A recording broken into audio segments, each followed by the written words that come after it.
Buckle up, folks. You won't believe the chaos brewing right now. Just when we figured things couldn't get any wilder, there's a fresh plot twist dominating every conversation. And trust me, people are losing their minds over it. This isn't your typical off-season chatter. We're talking about something that could completely flip the script on where this franchise is heading. Let's dive in. Oh, and smash that like button and subscribe so you don't miss a beat. Here we go. The Browns are officially in panic mode. After Mike McDaniel backed out of their head coaching search, Cleveland landed in the most bizarre situation imaginable. Word on the street, Deion Sanders might actually get the call to interview for the top job.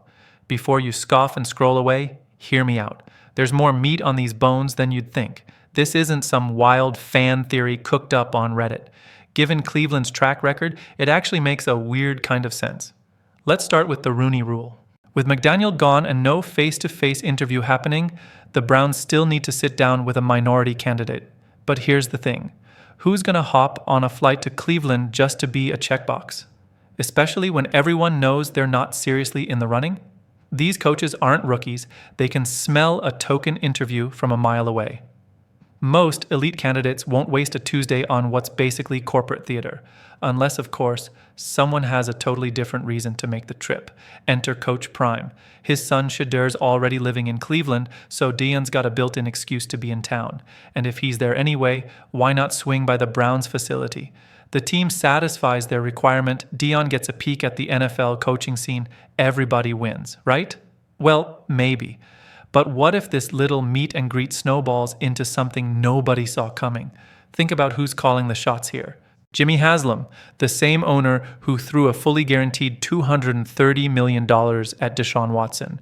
The guy who lives for headlines, packed stadiums, and straight-up spectacle. Let's be real, stability and logic haven't exactly been this organization's strong suit. It's all about the buzz, baby. And you better believe Haslam's already picturing it. Deion prowling the sideline, Shadur slinging it under center, every camera in America pointed at Cleveland week after week. Here's a fun thought experiment. Would fans have packed the house if Dylan Gabriel was starting in those meaningless late-season games? Haslam doesn't just want star power. He needs it. And if Kevin Stefanski got shown the door, partly because he wouldn't unleash Shadur sooner, that wouldn't shock anyone. You can practically see ownership's fingerprints all over that move. They want entertainment, not just football. And what's more entertaining than Coach Prime bringing his whole circus to the NFL? Sure, the doubters will point to Deion's record at Colorado and say it doesn't translate. They'll mention that 3-win season and declare he's not NFL ready. But here's the kicker. This isn't about X's and O's. It's about sizzle, and nobody brings the heat quite like prime time. Haslam gets it. He thrives on it. If Deion walks into that building and does his thing, cracking jokes, building relationships, selling the vision, there's a real chance Haslam sees beyond just fulfilling a requirement. He sees merchandise flying off the racks. He sees TV ratings through the roof. He sees dollar signs dancing in his head.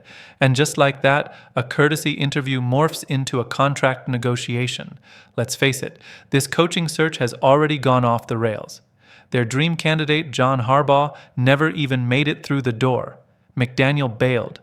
They're scrambling, and with each passing day, it looks worse. Bringing in Deion isn't just about checking a box anymore.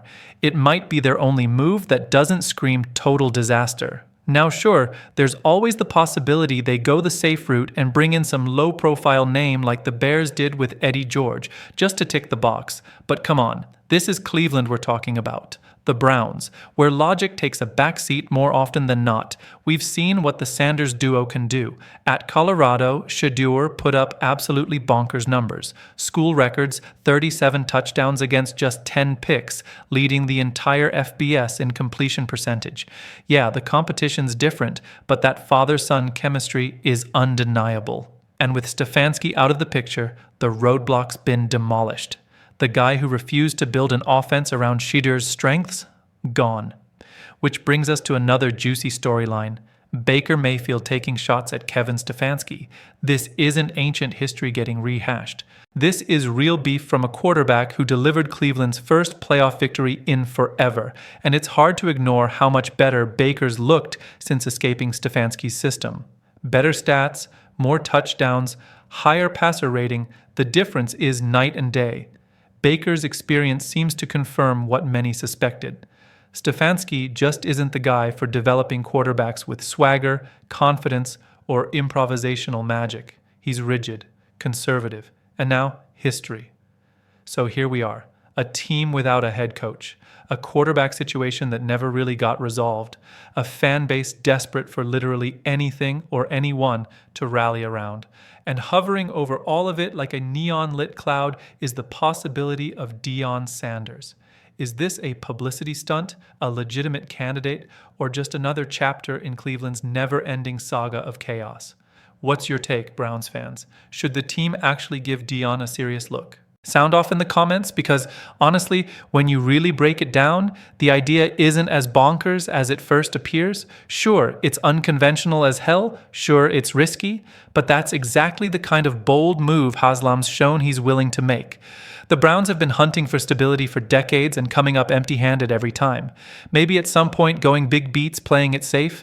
And let's be brutally honest, safe hasn't exactly done wonders for this organization. Now let's talk ripple effects. If Coach Prime actually steps into that building, Deion Sanders finds himself in a completely different universe. No more being handcuffed by a scheme that doesn't fit his toolkit. No more trying to create magic in an offense built for somebody else entirely. He'd be playing for a coach who believes in him more than anyone on the planet. His own dad. That kind of connection, that trust, it's rare as hen's teeth in the NFL. And it could give Cleveland the explosive quarterback development they've been missing for years. This isn't just about Deion bringing flash or Shedder being the future franchise guy. It's about a team that's never quite figured out how to do things right, finally trying something different. Maybe this is the move that actually shifts the culture in Cleveland. Maybe it's what finally gives them an identity beyond being the punchline of every NFL joke or another rebuild that's always in progress. Right now, they're a ship without a captain, without direction, and with a quarterback room that's still full of question marks. If you're a Browns fan, wouldn't you rather see them swing for the fences than stay stuck in neutral? Let's circle back to Baker for a second. His beef with Stefanski is telling. Stefanski didn't just fail to support his quarterback, he didn't even send the guy a text after shipping him out of town. Think about that for a minute. A player who gave everything for this team, who brought them their most exciting season in decades, gets traded without so much as a thanks for the memories. And now that Stefanski's out, Baker's finally spilling the tea. And honestly, he's got a point. Look at the numbers. Baker's performance in Tampa Bay post-Stefanski has been light years better. Higher completion rate, better touchdown to interception ratio, stronger QB rating across the board. That's not luck or coincidence. That's what happens when a system actually lets Baker be Baker. And you've got to wonder, was it the same story with Shedeur this past season? There were clear signs of tension. Anytime Shedeur got asked about Stefanski, his answers were flatter than day-old soda. Yeah, he's my coach, we're growing. That's not confidence talking, that's damage control. There was zero real connection there. Stefanski's play calling never leaned into what makes Shedeur special. The deep shots, the off-script brilliance, the charisma that makes him who he is. Instead, we got conservative game plans and a system that looked designed for someone like Dillon Gabriel, not a dynamic playmaker with genuine NFL potential. So maybe this is all lining up for a reason. Maybe it's not just desperate speculation. Maybe the stars are actually aligning. Stefanski's gone. Shedeur's in Cleveland. Deion's available and has a legitimate reason to come in for a chat. If Haslam's watching all this unfold, and you know he is, he's at least considering the possibilities. And you know what? Maybe the fans are ready for it too. Browns Nation has been through everything imaginable. The heartbreaks, the quarterback carousel that never stops spinning, the coaching changes, the blown leads, the endless what-ifs. Wouldn't it be something to finally have a story that's bigger than the dysfunction? Something to actually believe in, something to rally behind? Deion brings energy, he brings vision, and like it or not, he brings eyeballs. You want Cleveland on primetime every week? You want to sell out the stadium without begging? You want your team to finally have an identity that isn't rebuilding or underachieving? Coach Prime delivers that package. Pair him with Shedeur, bring in the right offensive coordinator, and this could be something genuinely special. or it could crash and burn spectacularly. That's always the risk with the Browns, isn't it? But isn't it better than more of the same tired script? The safe move would be hiring another coordinator looking for his first head coaching shot, or some generic name just to say the box got checked. But this is a moment where the Browns could define their future in a bold, memorable way. Even if Deion doesn't get the job, just the fact that he's being seriously considered says volumes about where this franchise is at. This isn't business as usual anymore. So where do you stand? Can you see the potential of Coach Prime leading the Browns and lighting a fire under this franchise? Or do you think it's just more smoke from a team that's always chasing the next big headline? Drop your thoughts in the comments. I genuinely want to hear what you're thinking. And hey, if you're still with me, hit that subscribe button, give this video a thumbs up, and don't forget to check out the next video on your screen. Go Browns! The offseason is officially here, and that means it's time to talk about what really counts, getting this team back on track. We all witnessed the struggles firsthand. We know where the holes are gaping. Now it's about making smart moves, not just flashy ones. Free agency gives the front office a golden opportunity to patch up what went wrong, build around the young quarterback, and finally give this roster the depth and firepower it's been screaming for. You want this team competing next season? It all starts with the right signings. Let's break down exactly who could make that happen. Elijah Vera Tucker. That's the first name you need to highlight if you're thinking about Cleveland's 2026 free agency targets. The offensive line is broken. Let's not sugarcoat it. Between departures, injuries, and inconsistency, the unit that used to be this team's pride and joy needs a complete renovation. Vera Tucker fits the blueprint perfectly. At just 26 years old, standing 6'4", 308 pounds, he brings youth, size, and proven ability. When he's healthy, he's a top 12 guard in the league based on his 77.7 PFF grade from 2024. Sure, he missed the 2025 season with a triceps injury, but his ability to excel in both pass protection and run blocking makes him exactly the kind of foundational piece the Browns desperately need up front. Next up, Braden Smith. Cleveland's tackle play was an absolute nightmare last season. Jack Conklin's likely out of the picture. Cam Robinson and Quady Leon simply didn't cut it. Braden Smith, though, he could be a real answer at right tackle. He's not even 30 yet, has 105 career starts under his belt, and he's been part of a well-coached Indianapolis offensive line. His market value is hovering around $13.5 million per year. A pretty fair price for a player of his caliber. He brings stability and leadership to a position group that was a straight-up liability all season long. But the line isn't the only concern screaming for attention. Cleveland needs cornerback help in the worst way. Jamel Dean, formerly of the Tampa Bay Buccaneers, is another intriguing target. Dean allowed a passer rating of just 46.9 in 2025 and added 3 picks, 2 forced fumbles, and a sack to his resume. Yes, he's got injury history, hasn't played a full season in his 7-year career, but given Denzel Ward's own struggles staying healthy and the departure of Greg Newsome, depth and playmaking ability at corner is essential.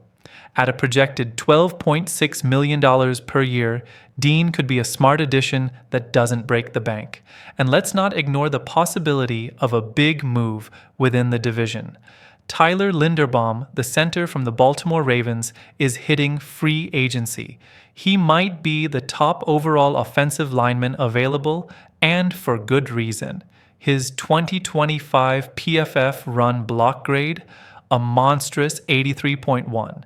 He logged over 1,000 snaps and was the lone bright spot on an otherwise shaky Ravens line. His pass blocking could use some polish, but Cleveland's run game desperately needs an enforcer up front, especially with Judkins expected back healthy. This is the type of signing that boosts the ground attack immediately. Yes, Linderbaum's price tag is steep at around $17.7 million per year, but if you want elite talent, you've got to pay for it. That's just how this game works. Now let's switch gears to wide receiver. Alec Pierce might not be the flashiest name in free agency, but he just had a season that should make Browns fans sit up and take notice. 47 catches for over 1,000 yards and 6 touchdowns in 2025. That's 21 yards per reception. He's a true true deep threat and, just as importantly, a strong run blocker at his position. In a receiver room that currently features Jerry Jeudy, Cedric Tillman, and Elijah Moore, and ranked near the bottom of the league last season, Pierce would be a meaningful upgrade. He also complements Deion Sanders' skill set perfectly. Pierce can go up and win 50-50 balls and stretch the field vertically, just like Sanders did so often at Colorado. But the price? $20 million a year. That's the going rate for young receivers who can break a game wide open. Then there's David Edwards from the Buffalo Bills, yet another lineman who should absolutely be on Cleveland's radar. His 2025 pass block grade was 73.0, and overall he graded out at 71.4 across more than 1,000 snaps. A true left guard with 2,000 snaps over the last 2 years and just 3 sacks allowed in that entire span. That's the kind of consistent production you can actually count on. With questions swirling around Joel Bitonio's future, possible retirement looming, this is a player who could slide in seamlessly. Edwards won't come cheap, likely hovering near $20 million annually, but he's a rock-solid veteran who fits the bill perfectly.